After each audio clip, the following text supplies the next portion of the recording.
This is the download from Sounds Profitable, your daily source for essential news in the business of podcasting. I'm Gavin Gaddis.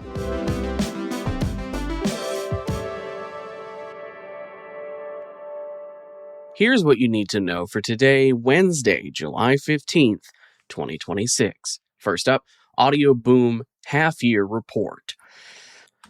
Audioboom has published their financial report for the first half of 2026. H1 2026 revenue is reported at $45.7 million, up 30% year on year. Its gross profit is $9.9 million, up 33%, and adjusted EBITDA of $3.2 million, up 80%. Pod News notes Q2 average monthly distribution reached 183 million downloads and video views, up 84% from 100 million in Q2 of 2025. Audioboom also concluded its strategic review, ending talks with 3 interested parties after the board determined the offers undervalued the company and announced Spotify and Apple partnerships to support video monetization, expected live in H2 2026. Next up, bye-bye brand safety. Creator economy newsletter Scalable reports brand safety has faded as a leading concern in creator marketing. 50% of U.S. enterprise marketers called it a challenge in 2023, 32% in 2024, and 10% in 2025. The conversation has moved to brand fit, whether a creator fits a specific brand and its audience rather than avoiding any potential controversy. Quote, if you look at it from a fan perspective, the consumer perspective, it's not that deep to them in most cases. End quote. That's from Visa CMO Frank Cooper. A shift worth noting for the world of podcasting, an industry built on audiences self-selecting content. As research like The Medium Moves the Message shows, podcast audiences are more likely to have positive feelings towards brands for supporting their favorite show, regardless of what the episode's subject content might be. Next up, BBC annual report and accounts for 2025-2026. The BBC has released its annual report and accounts. Pod News reports BBC podcasts outside the UK, those funded by advertising, drew over 515 million downloads and 116 million listeners in the financial year. Total commercial revenue was £2.1 billion, that's about 2.9 billion USD, unchanged year on year, and BBC commercial activities returned £377 million to public service, down 3.5%. The report serves as a noteworthy public data point on how a global broadcaster monetizes podcasts outside its home market.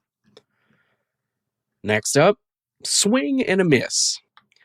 Ad Exchanger's daily roundup includes coverage of reporting members of Netflix's ad-free tier keep getting caught off guard by ads the platform shows to all subscribers during live sports broadcasts, typified most recently by the ad load in its pre-home run derby coverage and the ads baked into the derby replay.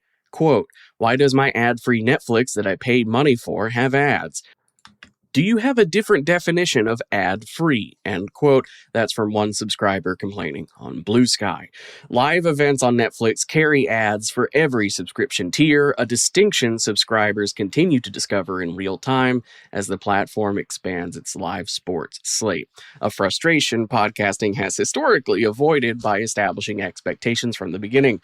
Audiences largely understand why free podcasts run ads, and most of those free podcasts offer some way for a zero ad experience. And for our final top story, Pivot to Video, the sequel. In a recent issue of the Rebooting newsletter, Brian Morrissey argues publishers' second run at video is structured differently from the failed 2015 to 2017 pivot that led to the phrase pivot to video. YouTube, Instagram, and TikTok now serve as top-of-funnel audience acquisition, while publishers steer viewers towards owned properties and direct relationships. He cites data showing social media and video networks, 54%, now outrank news organizations' own sites, 51%, as news sources, with owned digital properties losing 12 percentage points of reach since 2020. Vox grew affiliated revenue 31% despite traffic declines. Quote, "We realized that actually we don't need all of that Google search traffic," end quote. That's from Camilla Cho, Vox's SVP of Commerce and Affiliate. The funnel-first framing describes the same strategy many podcast publishers now run on YouTube.